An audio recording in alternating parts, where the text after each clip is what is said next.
tayo, hindi lang yung sarili natin ang palalakasin natin, hindi lang ang sarili natin ang i-connect natin sa Diyos, ngunit importante din that we be an encouragement to someone today. Keep building up one another. Even the strongest person needs an encouragement.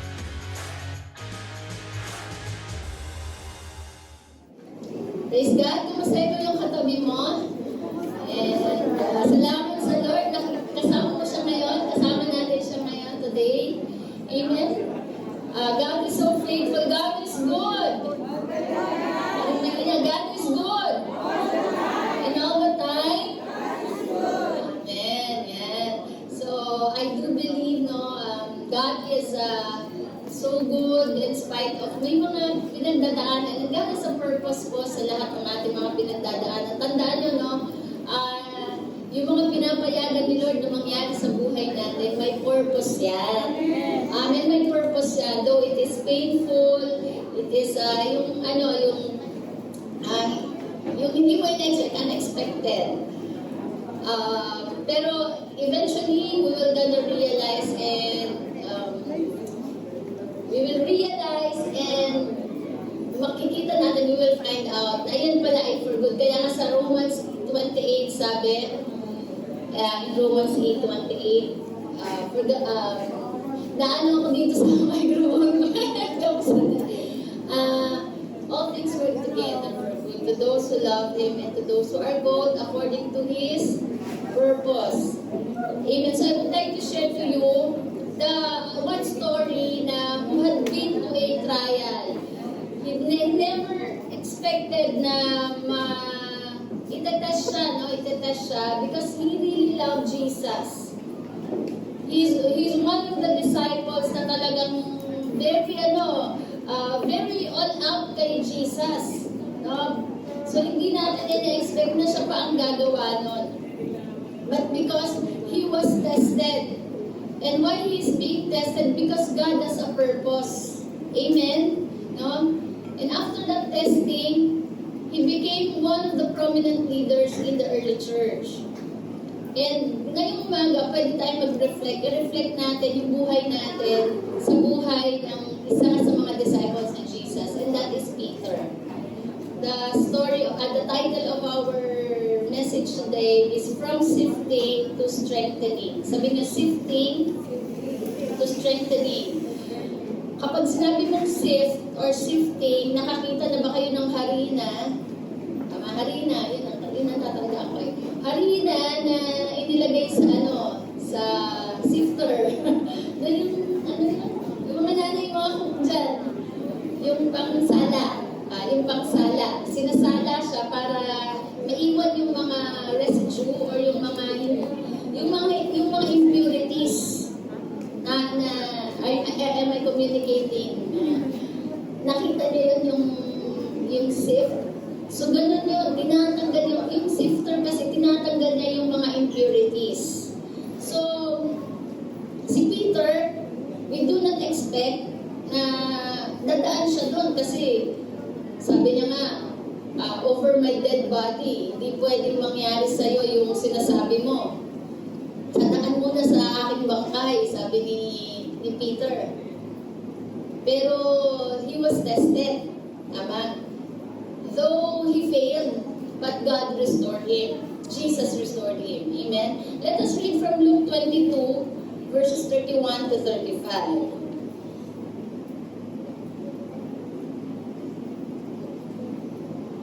Sige, tayo po ay magbasa.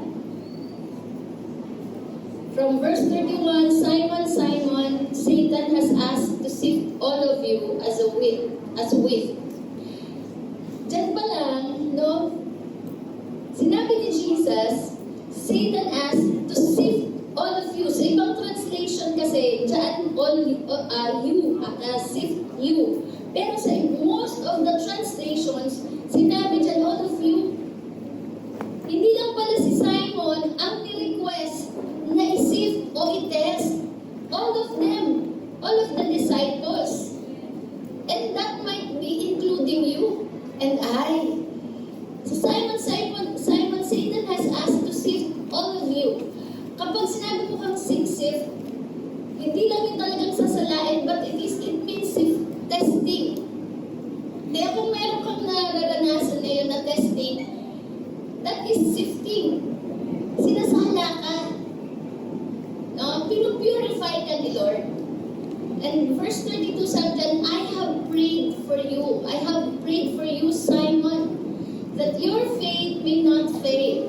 And when you have turned back, strengthen your brothers."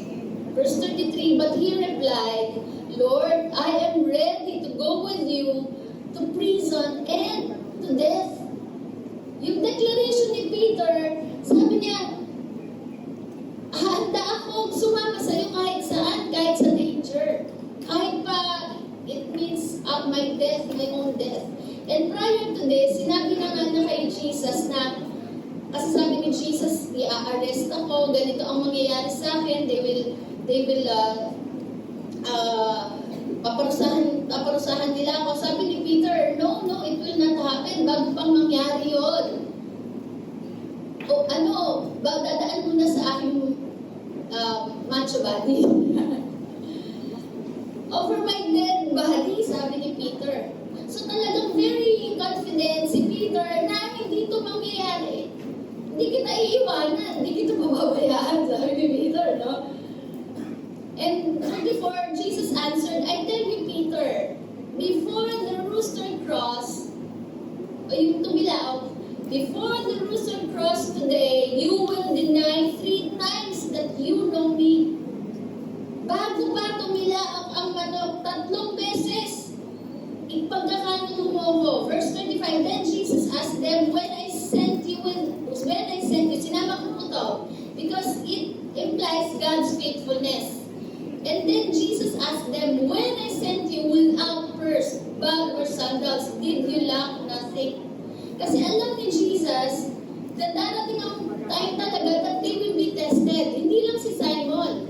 Pero sinecure ni Lord, na sabi niya, nung sinend ko kayo, wala kayong kadala-dala, wala kayong dala kahit ano, pera, bag, kahit panya pa na extra, wala kayong baon, pero kailan ko kayo nagkulang?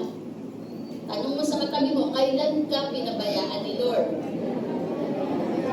Diba? Kailan ka nagkulang? Amen? Noong pandemic, pinabayaan ka ba ni Lord? Hello? Dumagdag nga ang timbang. Sabihin mo sa katabi mo, hindi kailanman nagpapabaya ang Diyos. Amen. I want to share to you a story. This is a real story from the Olympic. No? A young athlete who trained for years sa takbuhan. And in the final race, habang tumatakbo na sila, siya ay nadapa. Nag-sprain.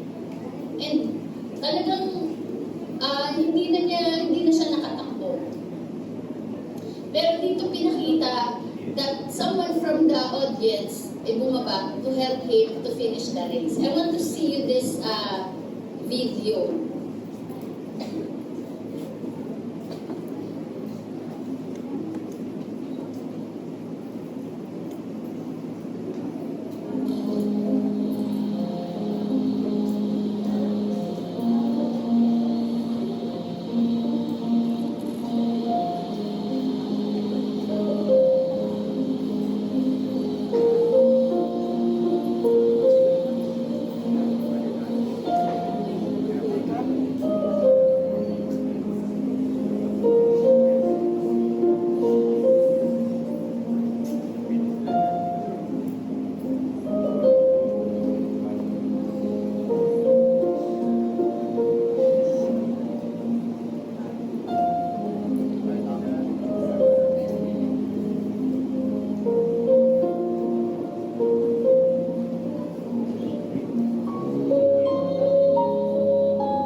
dun sa finish line. So that is a sample, or pwede natin i-reflect yung sarili natin na if we are experiencing a test of faith. Amen. This young man was very determined as he started the race. And habang tumatakbo siya, nagkaroon siya ng injury or na-sprain siya. No, at hindi niya na nagawang tumakbo. Pero still determined siya to finish. Kaya lang, no, dahil dun sa nangyari sa kanya, mabagal, no, nahihirapan siya.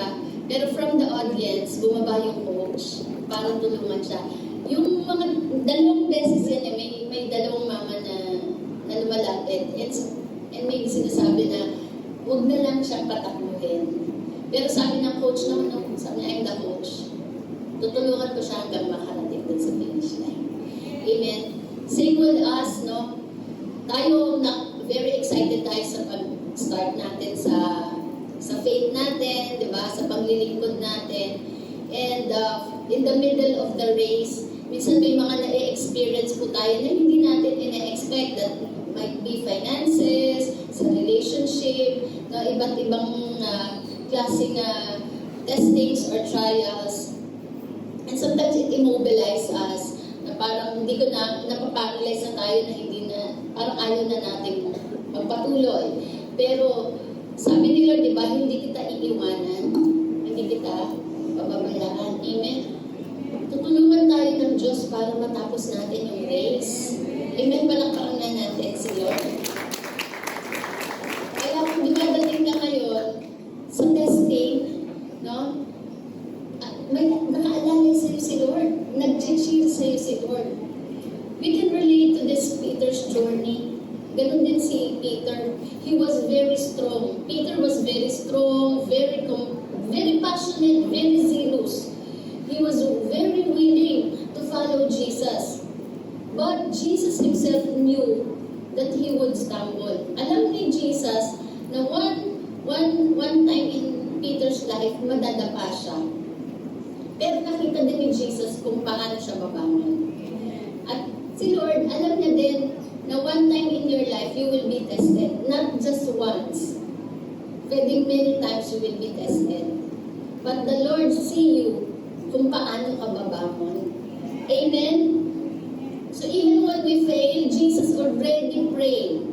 Even when we fail, kahit mag-fail tayo, tandaan mo, Jesus already prayed and praying for us to restore us, and He called us to strengthen others.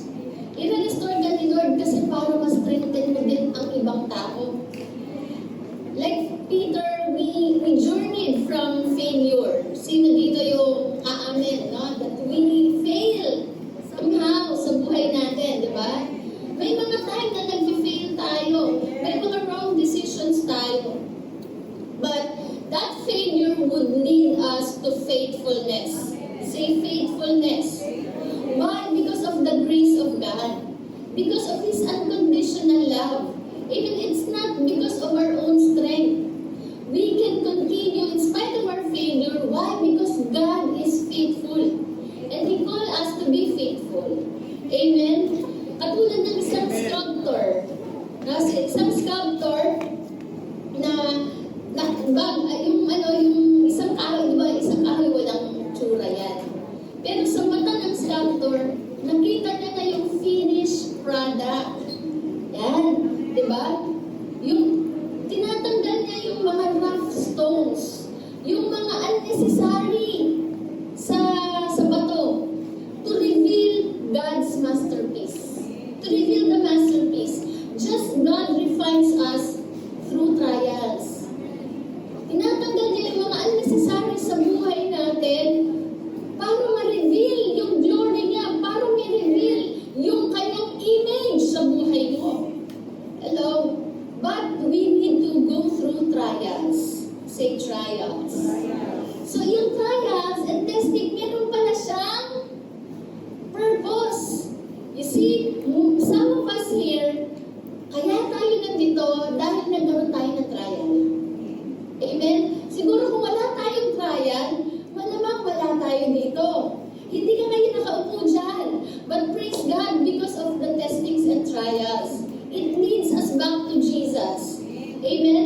Peter's story teaches us that failure is not the end. Yung story ni Peter, tinuturuan tayo, pinakita niya na ang failure and mistakes natin ay hindi yan yung ending. Si Peter, the fact he failed, but it was not his end. Through Jesus, we move from sifting to strengthening. Kaya tayo may pag-asa. Kung nasa sifting ka, dyan ka pa lang sa level na yan, I mean, sa sitwasyon na yan, pero eventually, you will be strengthened and you will strengthen other people. Amen? So, like Peter, we go through sifting, we go through stumbling. Sifting is a test of faith. Amen. Stumbling, pwedeng matrap tayo of pride, wrong decisions. And strengthening is the triumphing or victory because of grace. Amen. Kaya yung life natin, hindi pa yan, kung nakaka-experience ka ng testing ngayon, hindi yan ang final mo. Kasi may victory, may triumph, trials. Without trials, there's no triumph. Amen. So, lagi mong iisipin kung at present nakaka-experience ka ng pains, no, ng difficulties in life, that is not final and that is not permanent. Because the Lord will bring you to victory. Number 1, sifting. Tignan natin yung first point natin, no? Sifting. Sabi dyan, Satan has asked to test all of you as a farmer tests his wheat. Si Satan nag-request na i-test sila. Yun. I-test ang mga disciple, katulad ng pag-test ng isang farmer sa kanyang mga ani. The fact there is a spiritual battle. Sabihin mo, spiritual battle. Yes.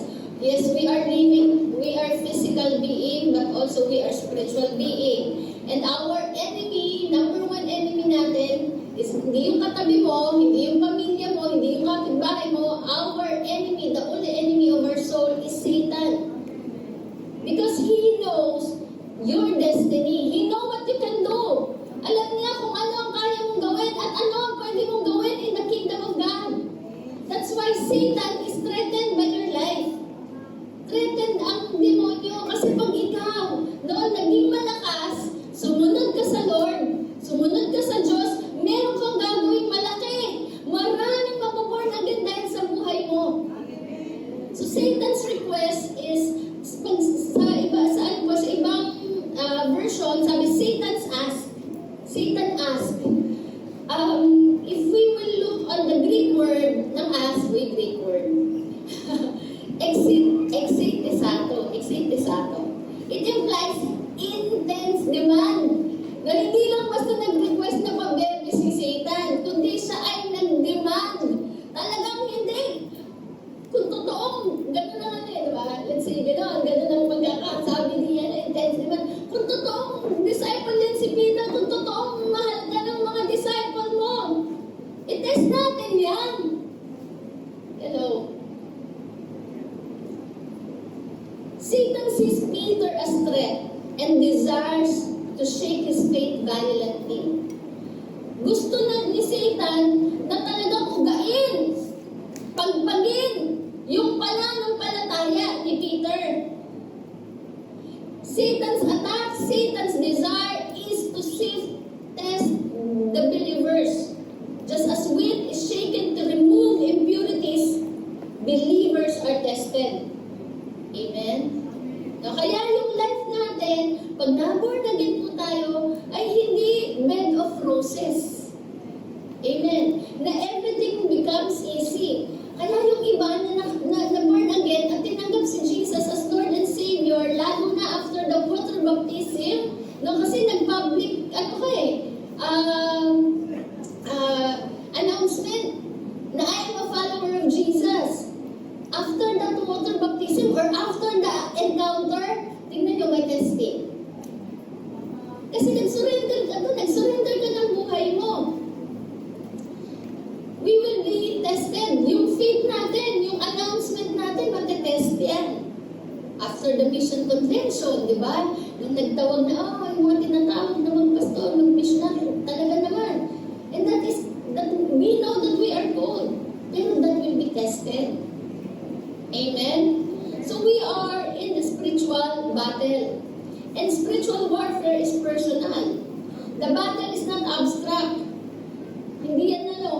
battle is real. The battle is real. Satan attacks individual. Kaya nga sabi sa Ephesians 6:12, for the battle is not against flesh and blood, but against the rulers and principalities of this world. So ang labanan natin dito, hindi yan laman, hindi physical, kundi spiritual. At ang kalaban natin ay hindi ang iba't ibang bansa na gobyerno, no? Kundi si Satan. Sino nakita kay Satan? Wala pa. Why? Because he is spirit. And si Satan may mga followers din. May mga demons, no? Na talagang naka-assign sa bawat isa. Pero huwag kang matakot. Kasi the blood of Jesus is powerful, more powerful than any principalities of this world. The name of Jesus is more powerful than any demons. Amen? Kaya nga si Jesus, pag isang salita niya lang, lumalabas na, lumalayas na ang mga demonyo. So remember, our battle is not against flesh and blood.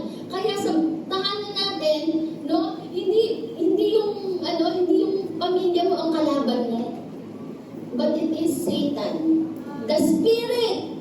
Amen, the spirit. So we need to be aware of that we have an enemy. Kasi ang soldier who is unaware, a soldier who is unaware of an enemy ambush is most vulnerable. Kapag hindi mo alam at inosente ka na ikaw ay may kalaban at may umaatake sa'yo, the more na ikaw ay vulnerable, ibig sabihin madali kang tamaan.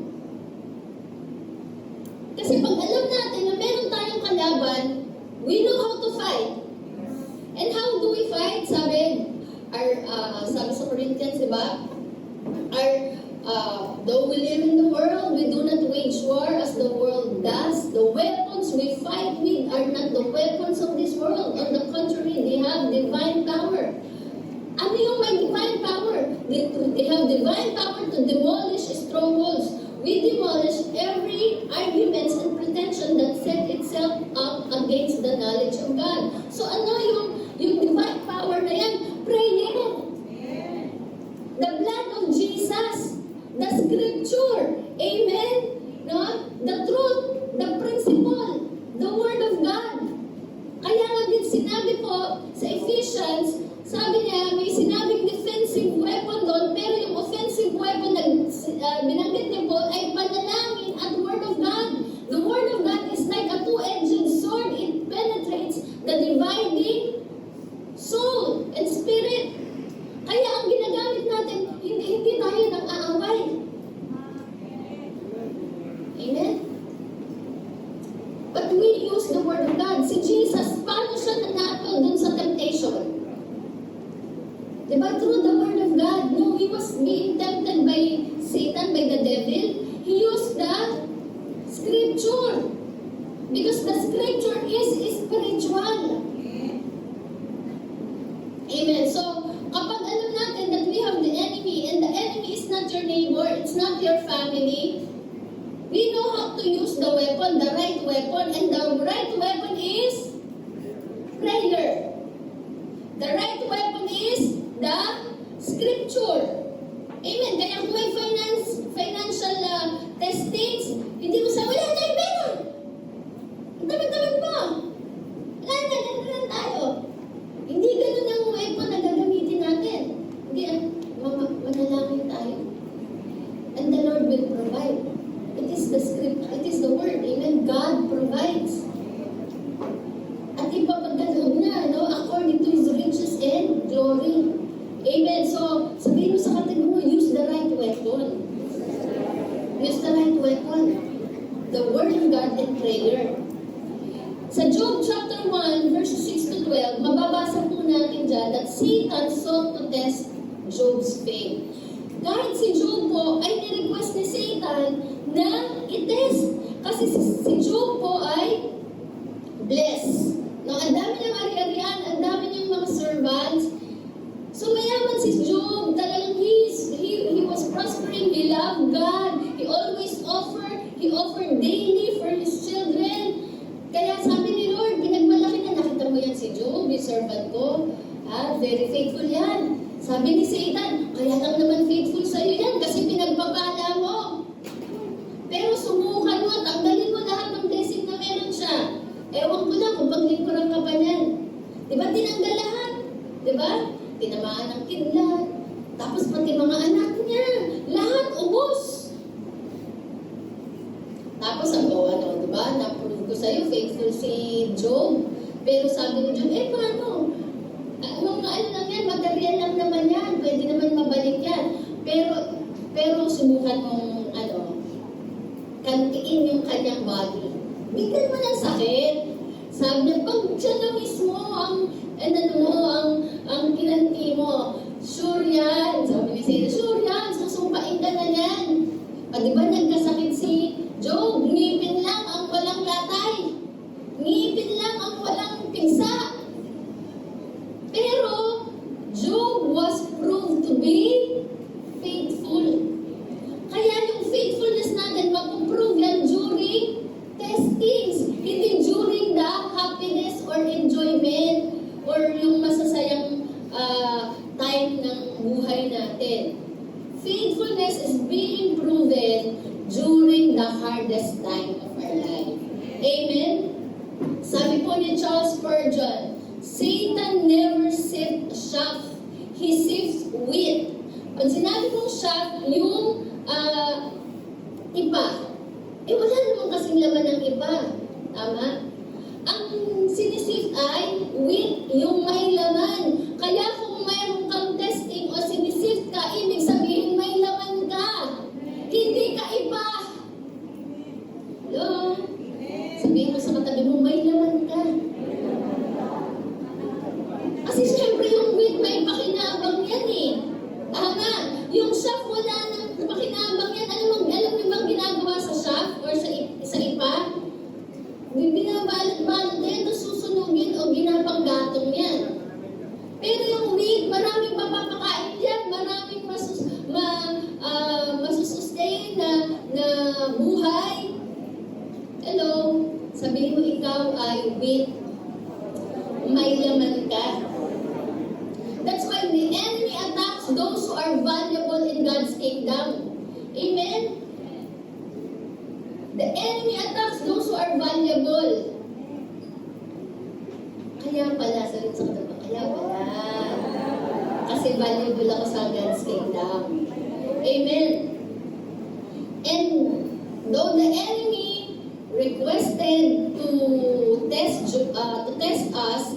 Peter, but Jesus prayed for Peter. Alam ni Jesus kung anong dadanasin ni Peter, pero sabi niya, in advance, pinag-pray na kita. Kaya bago mo pa na-experience yung testing na yan, pinag-pray ka na ni Lord. Kahit alam niya na iti-test ka at alam niya na nag-fail ka, but God prayed for you. Sabi ni Jesus kay Peter, I have prayed for you.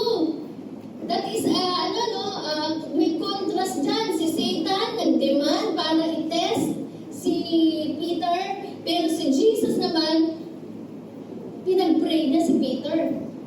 Sabi sa Romans 8:34, Jesus is our intercessor at the right hand of God. After His ascension, na-crucify siya, He was resurrected, and He ascended to the Father. Hindi po nagpapasarap si Jesus sa langit. At this time, siya po ay nananalangin para sa iyo at sa akin. So that we can overcome our lives in this world. Na pinagpipray ka niya, Lord, si Romano, Lord, kahit anong testing, manatili siyang tapat. Hindi niya ako iwanan, hindi niya iwanan ang kanyang pananampalataya na kinonfess. Amen? Na kahit anong alok ng mundo, anong alok ng mga barkada, hindi na siya bibitaw sa kanyang pananampalataya. Yan ang panalangin sa atin ni Jesus. Jesus is praying for us. He is concerned na tayo ay maging matagumpay. Sabi dyan, Christ is in the honored position. Sabi sa to God, the Father on the heavenly throne. And the Bible says, Christ also intercedes for us. Hello? Nararamdaman mo ba na may nag-i-intercede sa'yo? Kaya kung sinasabi mo na wala nang may pakialam sa akin, wala man lang nangangamusta, parang hindi ko nararamdaman na nagpipray sa akin, hindi yata ako nagpipray ng leader ko, ng pastor ko. No, someone, somebody is concerned sa buhay mo. And that is Jesus. He is interceding for you. Amen? Kaya nga, sabi ni Leonard David Hill, ano ko lang to, i-quote ko lang, kaya mahalaga po ang panalangin. Because the greatest tragedy is not an answered prayer, but an offered prayer. Si Jesus himself knew the importance of prayer. Kaya ngayon, no, sa moment na to, tayo ay pinagpipray ni Jesus para tayo ay maging matagumpay. And Jesus doesn't prevent the test. Hindi niya pinrevent yung testing kay Peter, but He prayed for his faith. And He prayed for our faith to endure. Jesus prayed for Peter, not that he wouldn't fail. Hindi niya pinag-pray na, Lord, huwag siyang mag-fail. Ang prayer niya, that his faith wouldn't fail completely. Amen? So, pwede pala na mag-fail ka, pero yung faith mo, hindi talaga bibigay, andun pa rin. Kasi, pagka sinabi kong yung faith mo, bumigay na, tatalikod ka na kay Lord. Kaya, when you experience failure in your life, wrong decisions, nagkaroon ka ng mistakes, but never na allow your faith to fail completely. Huwag kang tatalikod, huwag kang magbabackslide, huwag kang lalayo. Amen. So prayer is very important. Kaya iyan ang ino-offer sa atin ng ating Panginoong Yesus. Amen. Naalala ko po yung isang kwento, true story ng isang missionary na he was about to be eaten by the cannibal. No? Na aresto siya ng mga cannibal. No? Tapos nung kakainin na siya, na biglang napahinto yung mga sundalo ng cannibal at nirelease siya. No? Tapos nung umuwi na siya sa kanyang sa church, nagte-testify siya. Tapos yun pala, may nagpipray sa kanya. No? Yung 12 mga kapatiran sa church nagpipray. And balikan natin yung mga cannibal, tinanong bakit pinarelease yung missionary na to. Kasi nakakita daw sila ng 12 anghel. At yung 12 anghel na yun ay yung 12 nagpipray para sa missionary. Kaya yung panalangin natin, hindi yan nawawala ng kabuluhan. Amen. Sabihin mo sa katabi mo, pray! Kailangan natin ng prayer warriors. At ang prayer warriors na yan, yun yung mga angels natin. Yun, sabihin mo sa katabi, buti na angel kita. Thank you for praying for me. Amen. Yung mga husband, meron kang angel, yung wife mo. Hallelujah. So ano ang purpose of testing? It is, the purpose of testing is not to destroy Peter, not to destroy you, but to refine you. Amen. Kaya yung testing, hindi yan mag-i-end na ikaw ay destroyed. But it will end it as you are refined. Ibig sabihin, kuminis ka. Na-build ang character mo, Christ-like character. Kaya tayo pag minsan may testing tayo, paulit-ulit, hindi mo pa napapasa. Asa, hindi titigil hanggang hindi nare-refine yung ugali natin. Tama? Hindi naaayos ang ugali natin. Hanggang hindi tayo marunong magpatawad. Paulit-ulit yan. Bakit ganito na lang? Palagi na lang same trials. Kasi nga hindi mo pinagtatagumpayan yung ano na yan, yung pag-ugali na yan. Amen. Pero pag napagtagumpayan mo na yan, another level na naman. Bakit paulit-ulit sa pera na lang? Lagi na lang sa pera kasi hindi mo pa napagtatagumpayan ang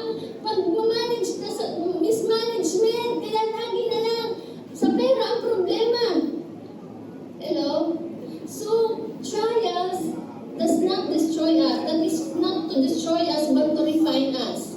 Amen? Ano sabi sa James 1, verses 2 to 3, my brothers and sisters, be very happy when you are tested in different ways. You know that such testing, sabi niyo, such testing of your faith produces endurance. Hallelujah! Yung endurance kasi, yung hindi ka sumusuko, yung tatagal ka. Ang magandang illustration ko na, lagi ko in-illustrate, si Manny Pacquiao. Yun ang wala yung mga kalaban niya eh. Tama? Kaya niya natatalo yung mga kalaban niya, mga opponents niya, kasi malakas ang endurance ni Manny Pacquiao bago siya sumampa ng boxing ring. Pinapalo na ng many times itong kanyang tiyan. Tapos yung let's say 10 miles na nilalakad, ginagawa niyang 20 miles. So ang dinidevelop ni Manny Pacquiao, hindi lang yung pagsuntok, yung lakas ng pagsuntok, kundi yung tatagal siya dun sa laban. Hindi niyo ba napansin pag nakipaglaban siya, laging labing hanggang 12 rounds? Kasi pinapagod niya yung kalaban niya eh. Dahil alam niya ang strength niya, endurance. Kapag pagod na yung kalaban, doon na siya aatake. Kaya endurance is very important. Hindi kung gaano ka-excited nag-umpisa sa iyong pananampalataya, kundi kung paano mo tatapusin. Hello? That's why the testing of faith produces perseverance, produces endurance. Amen. So, have you ever felt like everything in your life was falling apart? Sino naka-experience niyan na ngayong mga season na to? This first quarter, that life seems to be falling apart sa finances, sa relationship, sa ministry, sa health. No, you lose your job, you have facing illnesses, you are struggling in a relationship, you are struggling in the ministry, you are struggling in your business. Hello? Are you experiencing that? Hindi yan without a purpose. May purpose si Lord dyan. Bakit mo na-experience? The Lord is refining you. But God prayed for you. Amen? Just like Peter, we may feel like being sifted through trials. So let us recognize that our trials are not meant to destroy us, but to refine us. So, minsan natatanong natin, why is this happening to me? Why is this happening to me? Instead na itanong mo, Lord, bakit ba nangyayari sa akin to? Babaguhin natin ang tanong natin. Lord, what are you trying to teach me? Amen? Kasi sa lahat ng trials, may lesson. Yun ang mahalaga. Kaya when you are being sifted and you are in trials, do not complain. But ask God, Lord, what do you want to teach me? Lord, ano yung gusto mong baguhin sa akin? Ano yung itinuturo mo sa akin? Let me see the lesson. Let me see the lesson and let me learn the lesson. Amen? Amen. So, diba nung pandemic, maraming nawalan ng trabaho. Talagang most of us was being tested. Tama? May mga nawalan ng trabaho. Pero during the pandemic, they lose their job, they felt they were crushed, and somehow they doubt God. But in time, they realized that this pandemic and losing the job, it is a setback. So, setback. Setback for the comeback. May nawala sa'yo, pero double portion ang kapalit.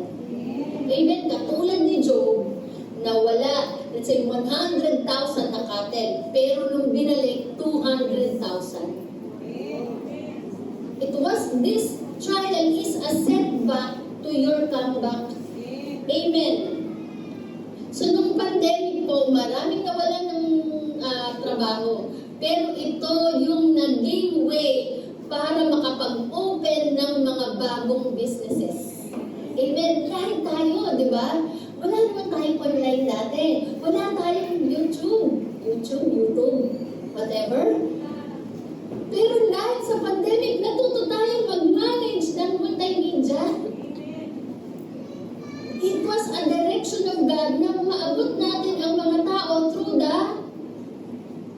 media. Tama ba? Social media.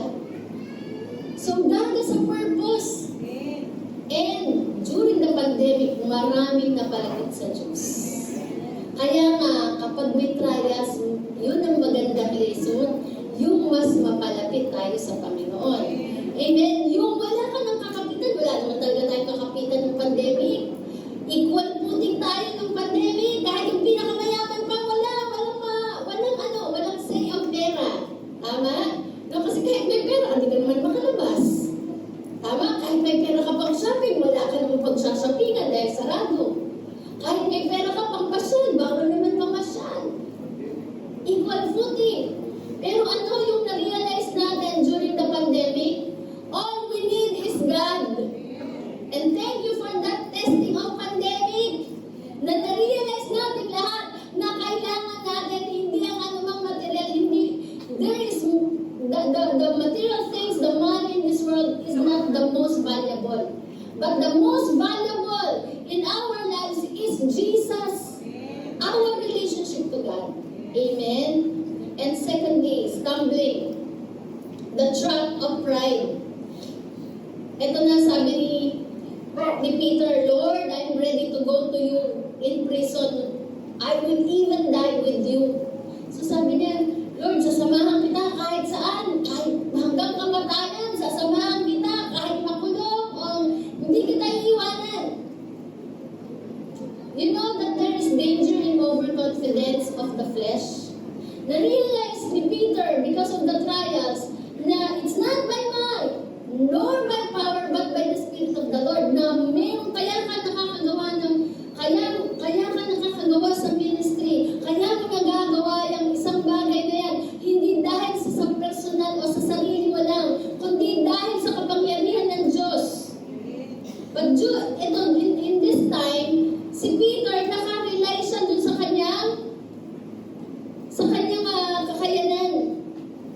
Sabi niya, hindi kita iiwanan, Lord. Hindi mangyayari yan.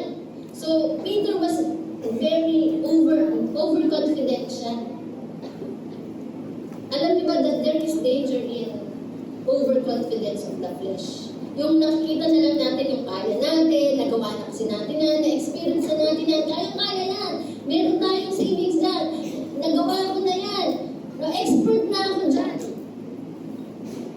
But you know, overconfidence might lead to failure. Peter thought he was strong. Inisip ni Peter na malakas na siya, mahal na mahal niya na si Lord at never nang iiwan at di niya gagawin yung pag-iwan kay Lord. But Peter relied on his own ability. May danger po yan. Hello? That's why we need to acknowledge God. Huwag natin iisipin na malakas tayo ngayon. Huwag iisipin na kumikita tayo ng maraming pera ngayon. Hello? Kaya nga sabi ni Solomon, pinakamatalinong tao sa buong mundo. Sabi niya, remember your God. Sa Ecclesiastes chapter 12, verse 1. Remember your God while you are young. And madaming beses na sinabi ng Bible, remember your God who gives you the ability to produce wealth. Alalahanin mo ang Diyos mo na nagbigay sa iyo ng abilidad para ikaw ay kumita ng pera, para ikaw ay mag-acquire ng mga possessions. Always remember your God. It's not because of your ability, it is Him. God opens the opportunity for you to earn. God opens the opportunity for you para makapag-business ka, para makapag-trabaho ka. God gave the opportunity para makagraduate ka. Kaya in any area, aspect of your life, in every aspect of your life, lagi natin i-acknowledge si Lord. Amen. No? So he truly believed he was strong enough, si Peter. Pero sabi sa Proverbs 16:18, ano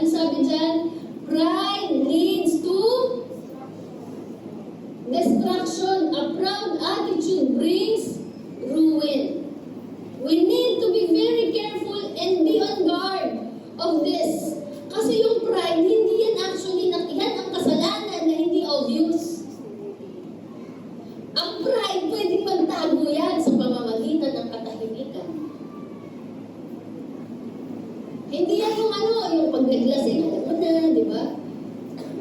Immoral, ano na yan, very obvious na yan eh. Pagdanda mo. Pero yung pride, yan, hindi natin yan nakikita. No? Pride is self-reliance and forgetting who God is in our lives. Amen? No? Katulad ng isang estudyante, ito, ano lang, a little bit illustration. Parang ano lang, mababaw yan. Pero, tignan nyo yung estudyante. Anong mukha niya? Ikaw ba yan? Nakita lang yung tsura ng estudyante. Ha? Mukhang hirap na hirap siya sa pagsagot. Bakit? Kasi, he refuses to study. Because he believes he knows. He knows everything. But to find out, he will fail the test. That's why we need to be prepared. We need to be ready. Kaya tayo, we are getting, nire-ready natin yung sarili natin, nagbabasa tayo ng Bible, nagpe-pray tayo. No, we come to the church so that we can be empowered. We come to the church so that we can be strengthened. Amen? No? Bakit? That is also a preparation for the testing that we do not expect.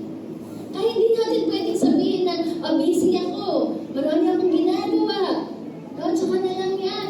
But to find out, one day, will be tested and you are not ready. Amen? That is pride. Kapag hindi natin binigyan ng priority o ng values si Lord sa buhay natin, na alam naman natin na si Lord ang nag-create at siya talaga ang kailangan natin, that is pride.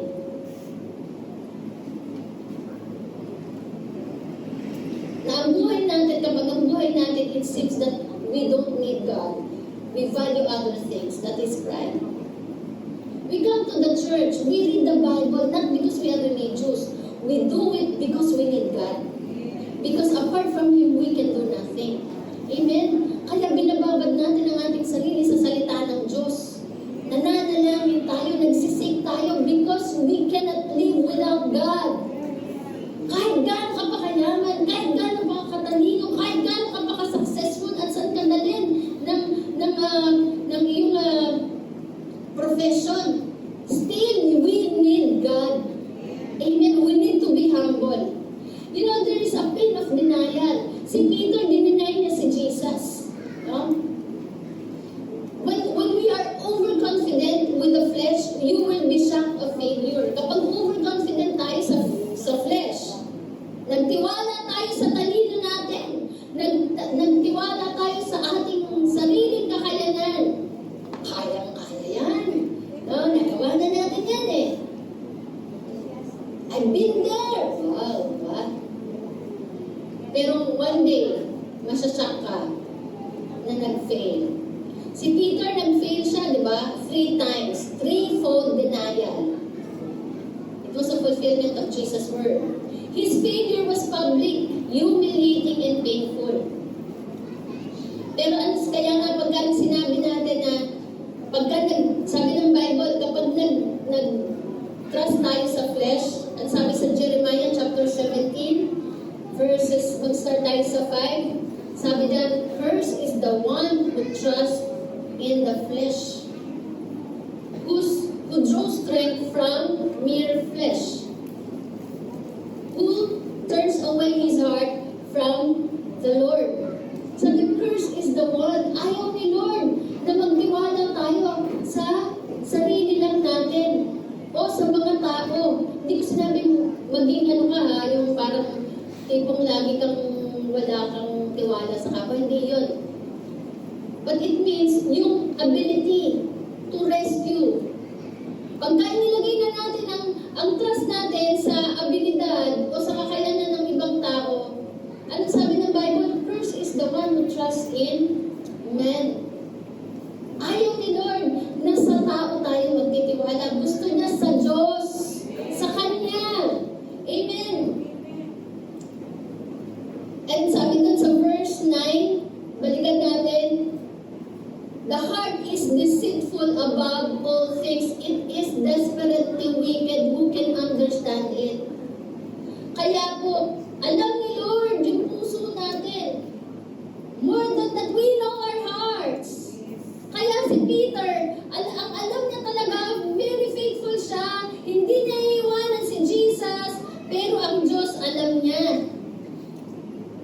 Hello? No? That's why we need to guard our heart. Sabi ng Bible, guard your heart. Guard your heart. During the testing, guard your heart. During success, guard your heart because it is deceitful. Dahil kapag yan ang sinunod natin, maliligaw tayo. Akala natin tama tayo kasi kaya sabi ng Bible, merong daan na akala ng tao ay tama, pero ang ending niyan ay kapahamakan. Hello?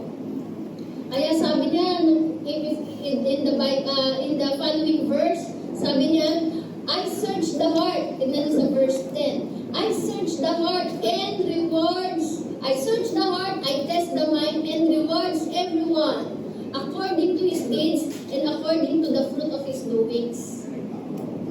Hello? Kaya mahalaga sa atin yung condition ng puso natin sa harapan ng Diyos.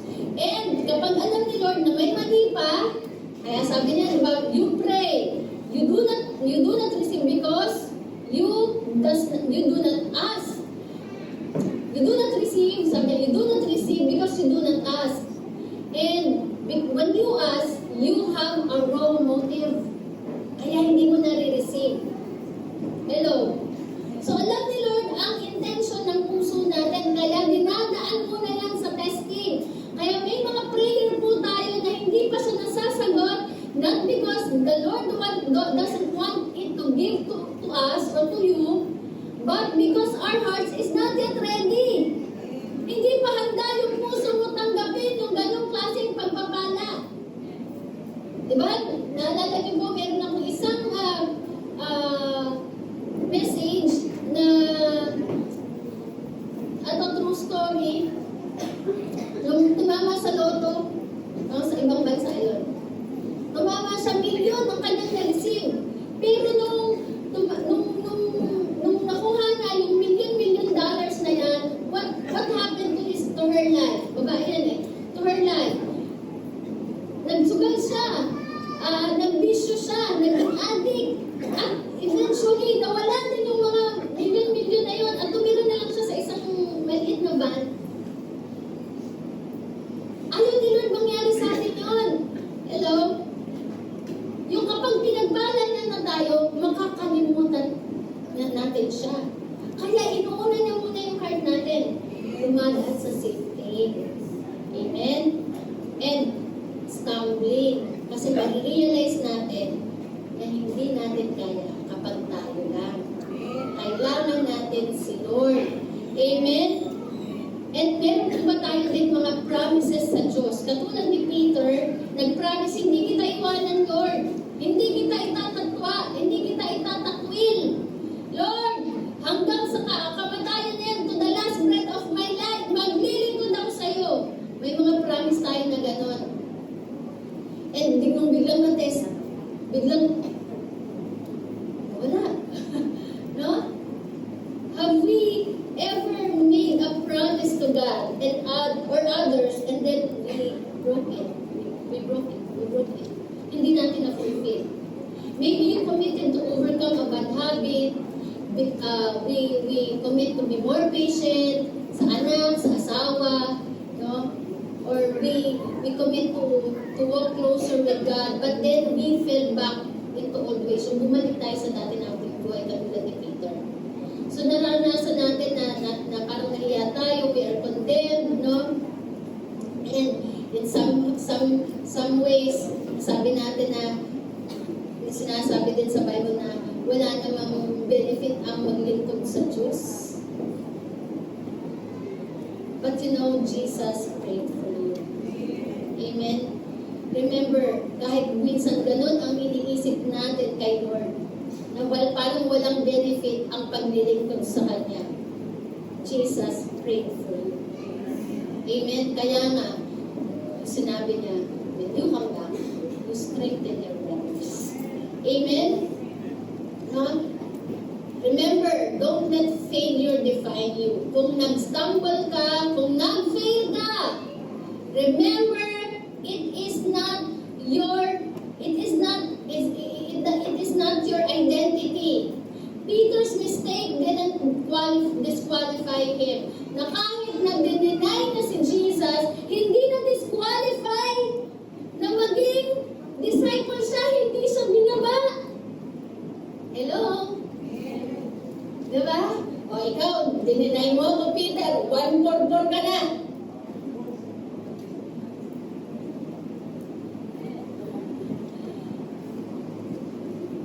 Mas matindi ginawa ni Peter.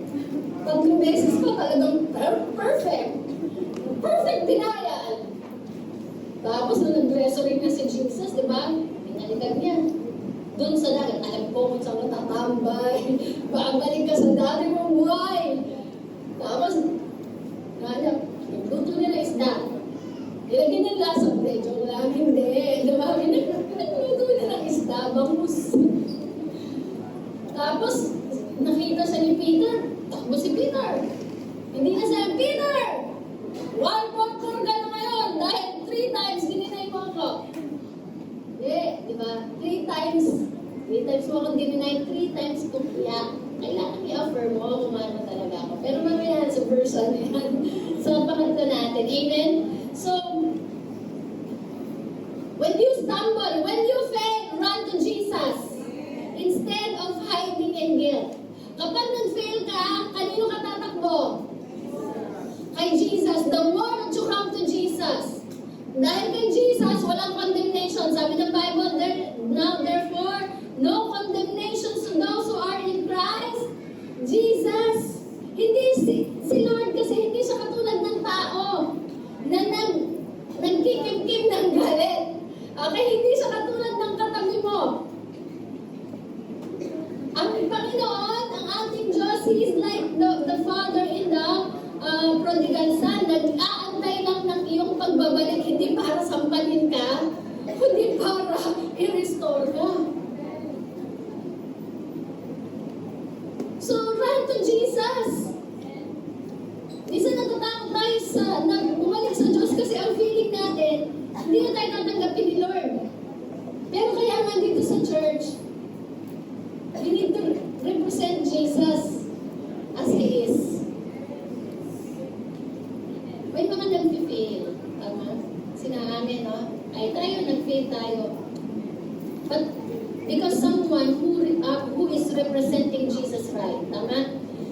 Dahil may isang tao na nirepresent niya si Jesus, nirepresent niya yung pagmamahal ni Jesus, nirepresent niya yung forgiveness ni Jesus, naka-recover ka. Amen? So we do not condemn people in the church. We represent Jesus' love and forgiveness. Amen. Hallelujah. Tinanang na po na ginawa. Sinong ka? Amen. Sinong gusto, no? Dahil kapag ganun tayo sa church, maraming makarecover. So, Peter's mistake didn't disqualify him. It prepared him for greater things. When you stumble, run to Jesus. So let us confess our failure. Umamin lang tayo that we failed and ask for His strength to move forward. Amen. So sabi po sa Proverbs 24:16, though the righteous falls 7 times, he rises again. Ang isang taong matuwid na nakarely sa grace ni Lord, kahit yan, bumagsak ng 7 beses, 7 is perfect number, 7 times, babangon ulit yan. Amen. Kaya nga kahit na meron tayong mga failures na sinasabi natin, magiging patient na ako sa mga anak ko, hindi na ako sisigaw, magiging patient na ako sa asawa ko, pagdidimla ko na siya ng kape, hallelujah, ipagsasakan ko na siya,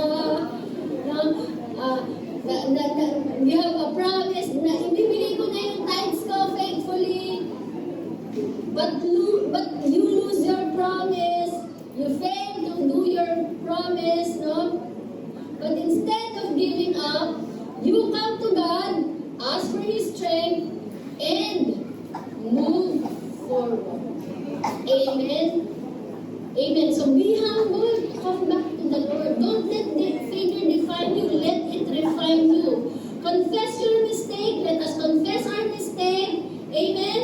Ask God for strength and take one small step forward toward change today. So kung para may makatulong din may makatulong sa atin sa pagre-recover natin, let us find a friend, a Christian friend, a pastor, a leader, a mentor who will encourage us on our journey. Kailangan natin may tao din na mag-aalala sa atin. Amen? No, and last, strengthening. Sifting, stumbling, and strengthening. Si Peter, nag-stumble siya, nag-fail siya, but you know, there is a triumph of grace. Sabi mo, a triumph of grace. That's why God gives us the grace. Jesus, the Lord gives us grace not to keep us from sinning, keep us in doing sin. Binigyan tayo ng biyaya ng Diyos, binibigyan tayo lagi ng pagkakataon ng Diyos, tawag dyan grace. Hindi para paulit-ulit natin gawin ang kasalanan. Kaya tayo binibigyan ng biyaya ng Diyos kasi para magawa natin yung tama. Amen. Parang teacher lang, bumagsak ka ngayon, o sige, next week, balik ka dito, mag-exam ka ulit. Bumagsak ulit, parang si Pastor Alan, ganun gracious yun sa mga estudyante na eh. Bumagsak ka ulit, hindi mo talaga ba? Sige, bibigay ko na yung sagot. Sabi ko lang, bakit naman lagi na lang nag-fail mga estudyante mo? Alam mo ba reflection yun ng teacher? So kayo may nanood, di ba? Ang hirap naman talaga kasi ng subject niya eh. Chemistry. Sabi nila, binigay ko na nga yung sagot. Andun na, binigay ko na. Hindi pa rin nagawa.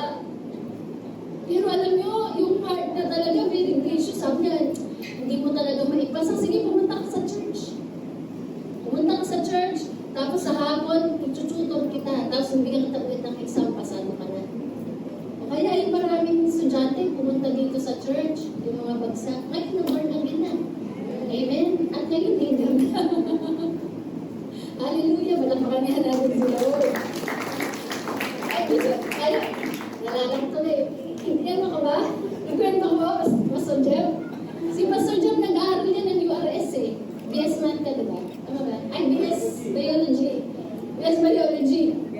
Then, this is, ito, illustration lang. Humble naman yan si Jeff eh. Papagraduate. Hindi ka graduate. Kasi meron kang naiwanan, naiwan ba?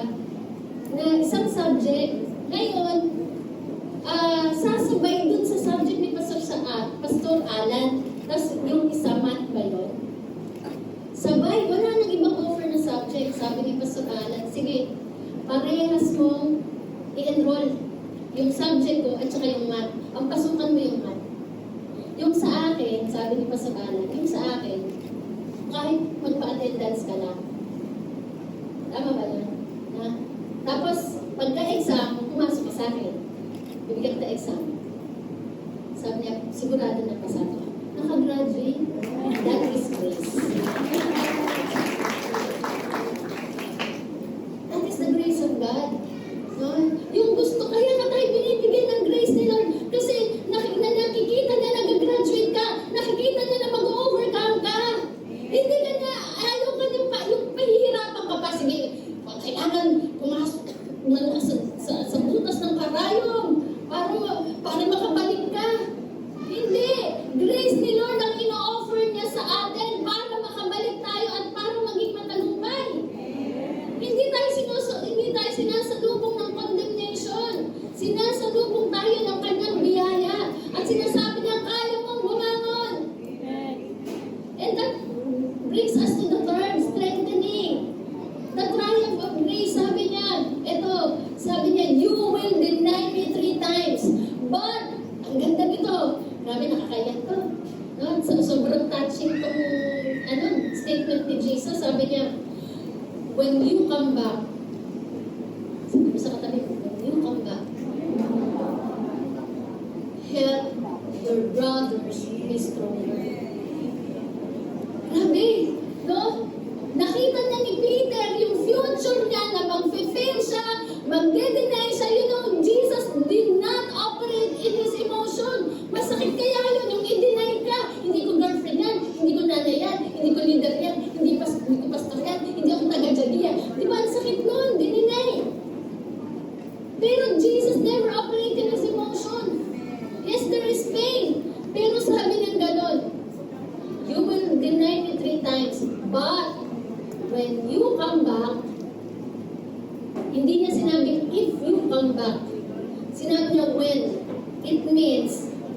it will happen. It is an expectation.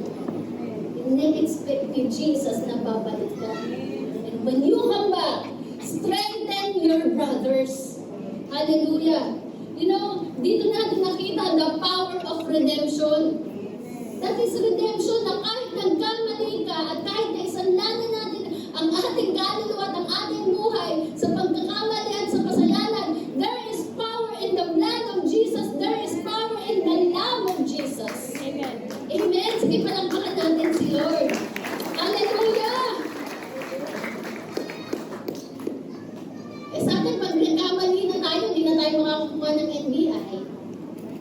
May record na tayo sa police clearance. Tama ba, police? Diba? Meron ng marka na. Pero si Lord, iba. Kahit magkamali ka, pagkakatiwalaan ka ulit ni Lord, pag bumalik ka sa Kanya. That is redemption. Walang kasalanan na hindi kayang hugasan ng dugo ni Jesus. At walang pagkakamali na hindi kayang itama at ituwid ng Kanyang pagmamahal. Failure is not the end. Failure is not the end because there's something that will follow. Pagkatapos ng failure, anong kasunod nun? Restoration. Amen. Amen. Jesus foresaw Peter's failure but he also foresaw his comeback. Nakita niya magkakamali si Peter pero nakita niya rin babalik ang kanyang pagbabalik. Amen. Anong sabi sa John 21:15-17? Jesus restores Peter by asking him 3 times. After he resurrected, sabi niya, babalikan ko si Peter. Kailangan ma-restore ko to sa ministry. Anong tanong ni Jesus? Hindi na tinanong eh. Do you deny me? Sige, aminin mo. Dininay mo ako, no? Ilang beses? Kanino? Saan? Hindi yun ang tanong. Hindi yun interrogate ni Jesus, di ba? Si Peter, at sabi niya lang, Peter, do you love me? Sabi ni Peter, yes Lord, I love you. You know that. Sabi din, feed my sheep. Second time, do you love me, Peter? Yes Lord, I love you. You know that. Then, take care of my lamb. Tapos, third, do you love me? 3 beses dininay, 3 beses tinanong kung mahal niya si Jesus. Amen. Yun, ganun mag-restore si Jesus. Affirmation of love. Ayan, nagkamali ka. Nagkamali tayo. Anong lang ni Lord? Do you love me? Then, continue to take care of my disciples. Hello? Amen. Wala na interrogation kay Lord. Tanong lang ni Lord sa ating lahat ngayon. Sa time ng failure, sa time ng stumbling, do you love Him? Then, continue serving the people. Amen. Continue empowering the people. Amen. Continue sharing the gospel to the people. Amen. Nakita ni Jesus na hindi unable si Peter mag-alaga o magpalakas. Diba? Minsan tayo pagka nagkamali, ay huwag na kayo tagalitan sa ministry. Alisin yan kasi nagkamali. Dati gano'n na yung BA. Noon gawin na lang, grabe, takot kami yung mga BA. Disciplinary action. Nung time namin, sa early church, noon talaga kami, yung ano lang namin, yung palda lang namin, pagka tumaas ng konti lang sa tuhod, BA na kami. No? Pag nakapanood lang ng horror movie sa sine, pagkatawag na. Diba? Shake, rattle, and roll. Tapos hindi ka pwede tumayo. Grabe, talagang feeling condemned. Hello? Pero iba ang restoration ni Lord. Affirmation of life. Amen. Amen? So, nakikita tayo ni Lord. Nakikita ka ni Lord na kaya mo rin magpalakas ng iba. Kaya ngayong umaga, the Lord is restoring you. Amen? Para yan yung kintsugi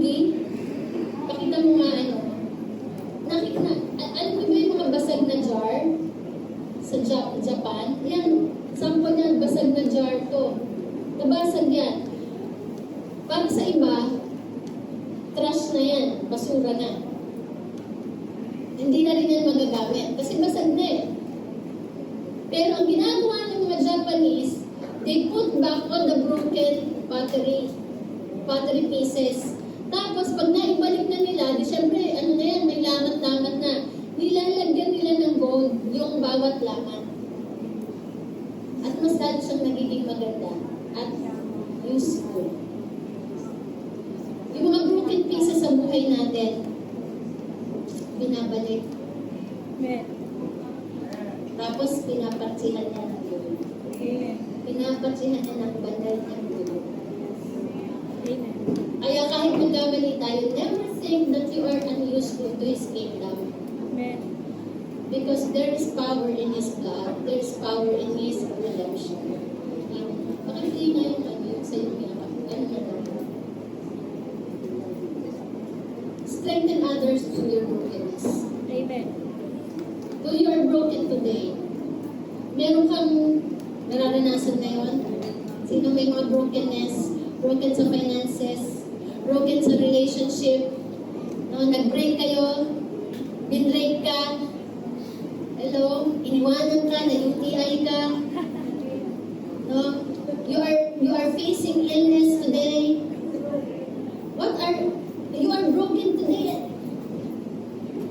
Feeling mo, wala na akong strength magpatuloy.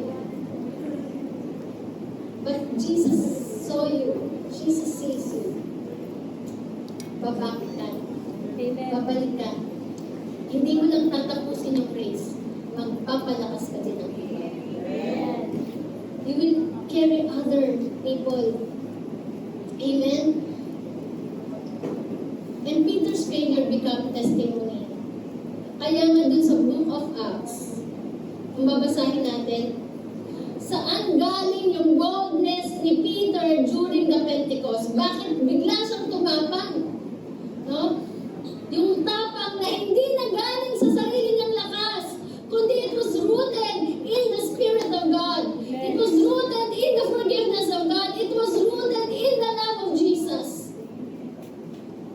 He was Spirit-empowered in humility.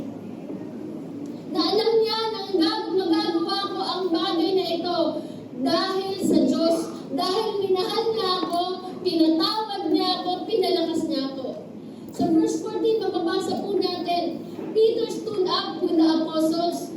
In a loud voice, he spoke to the crowd, my fellow Jews, all of you who are in Jerusalem, listen to me. Pay attention to what I have to say. Listen carefully. Let me explain this to you. Sabi, he raises his voice. He stood up.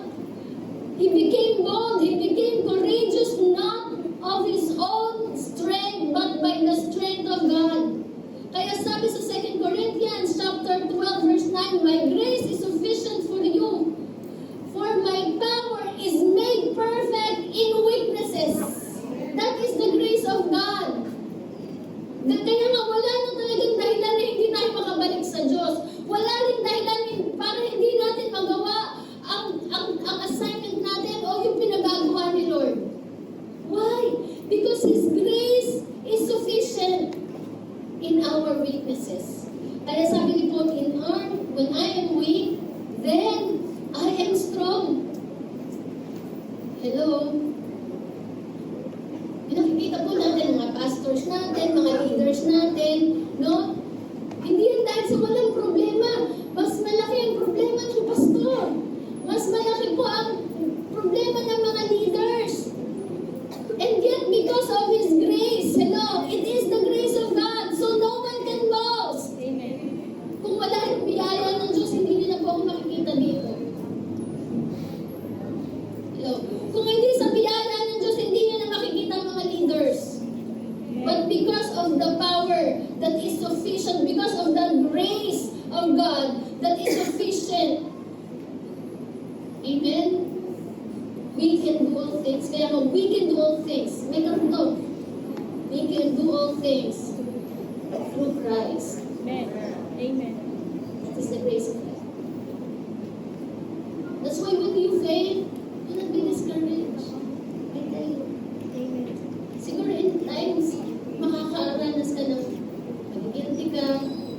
malulungkot ka, pero dumating ka man sa gano'n, lumapit ka kay Lord. Mag-ask ka ng strength. Umasa ka sa Diyos. Maaaring katulad tayo ni Peter, kaya tayo nag-fail. Kasi nag-depend tayo sa strength natin eh. But this time, the Lord is teaching us, do not depend and rely on your own strength. Amen? Your own strength will lead to destruction. But God's strength will lead you to be victorious. Amen? Meron po tayong kilalang artista to eh. Tinignan ko yung testimony niya. No? Si kuya, Jobert, kamukha ni Marlon, di ba? Si Marlon, kamukha din ni Marlon bakla. Mas ba si Marlon bakla? Marlon Gacosta, alala ko siya. Tinignan ko po yung life niya. Christian na pala siya before. Tapos nawala siya eh. Nag-bisyo, nasira yung buhay, tumira siya sa jeep.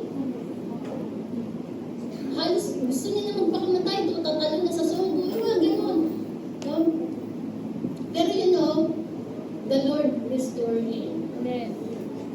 Kaya ito isa sa mga interview sa kanya ni Tony, pwede tayong alugin, pero hindi tayo patitiban. Pag tayo ang nagmamaneho ng buhay natin, titigil tayo sa comfort zone natin. Pag ang Diyos ang nag-drive, ang driver, umangkas tayo, matatakot ka pero di ka niya pababayan. Amen. Amen. Pwede ba natin pakapagkas? Expect that God will strengthen you. By His grace. This is by faith. Huwag mo sabihin, ayoko na, titigil na ako. Hindi ko na kaya. Naguling eh, diba? Ayoko na, hindi ko na kaya. Pag alam niyo once na tumigil ka, it means you depend on Him. At when you continue, it means hindi na ikaw hindi sa lakas mo. Lord, magpapatuloy ako.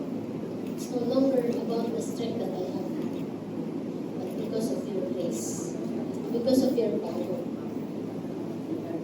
Amen? There is a friend, there is someone who is waiting for your recovery. May naghihintay sa muli mong pagbabalik. Amen. At kung meron ka naman na disciple, kaibigan, kapamilya, na minsan, na hanggang ngayon, no? Nangihina, parang gusto na mag-backslide. Balikan mo.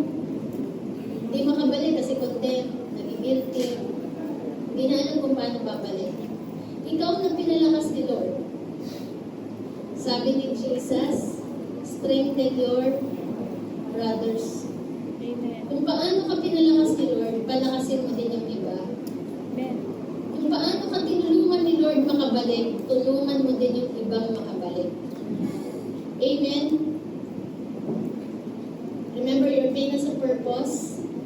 Peter, once broken, became a leader who strengthened others. At kung tayo ni Peter, broken. We were broken. Pero God has a plan for you. He trusts you. Sabihin mo, tapikin mo yung katabi mo, may tiwala sa'yo si Lord. Kaya tiwala sa'yo ni Lord. Instead of dwelling on the past failure. Tapos na ang past. Amen? That is done. Nakaraan na yan. Ang mahalaga, ang mahalaga sa nakaraang failure, may natutunan. Amen.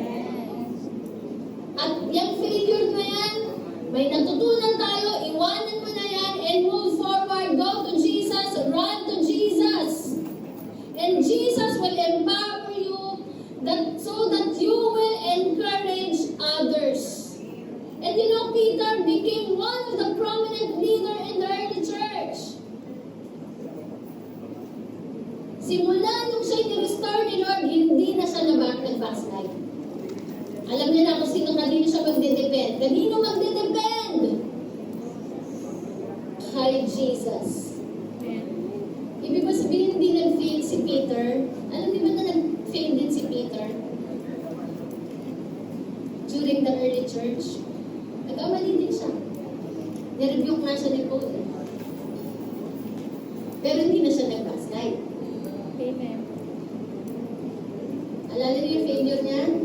Na nag-pretend siya na hindi nakilala yung mga Gentiles. Tapos nakisama siya sa mga Jews. It was a wrong decision. But this time, nung nag-fail siya, hindi na siya nakarelay sa sarili niya. Sa Jews. Amen? Sabi sa 2 Corinthians 1:3-4, God comforts us all in all our troubles, so that we can comfort those in any trouble with the comfort we ourselves have received from God. Ito ang ina-expect sa atin ng Lord. When you return, when you come back, it means it is expected. God of all comfort, who comforts us in all our troubles, so that we can comfort those in any trouble with the comfort we ourselves have received from God. Hello? Amen. Ano yung ibibigay natin sa iba? Yung tinanggap natin sa Diyos.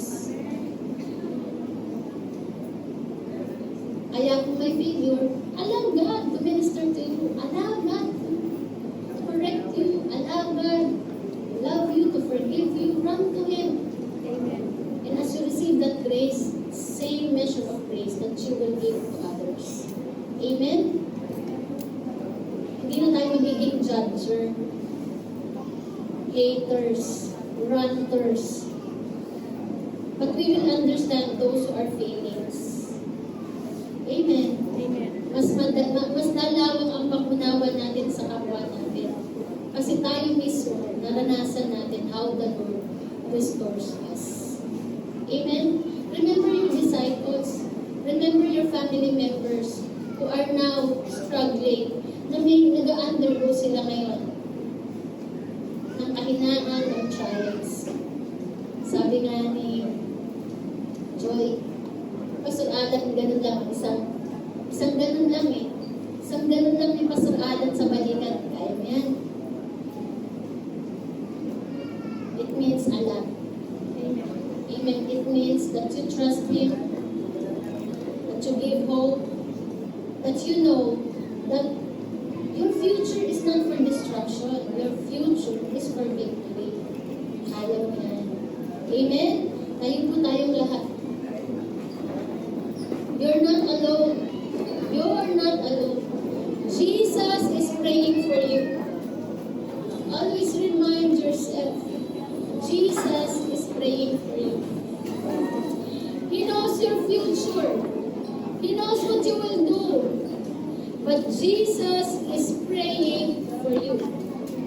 Amen? We might, like Peter, we might get sifted. Dadating ang trials. We might stumble. We might fail at times. Because no one is perfect. Expected ni Lord yan. But we can all be strengthened. Yes, we fail. But it is not the end. Jesus will restore us. Amen? Hallelujah. Let's pray. Thank you, Jesus, for such love, trust, compassion, forgiveness. Lord, kung meron lang po kaming babalik-balikan, yan ay yung pagmamahal at biyaya. Thank you, Lord. And from this time on, Lord God, I will not rely on my own strength. Amen? Hallelujah. Sino dito yung gusto mo yung strength ni Lord? Yung galing sa Kanya, you will renounce your own dependence on the flesh. Let the Spirit of God help us. May mga pride, yung mga self-reliance,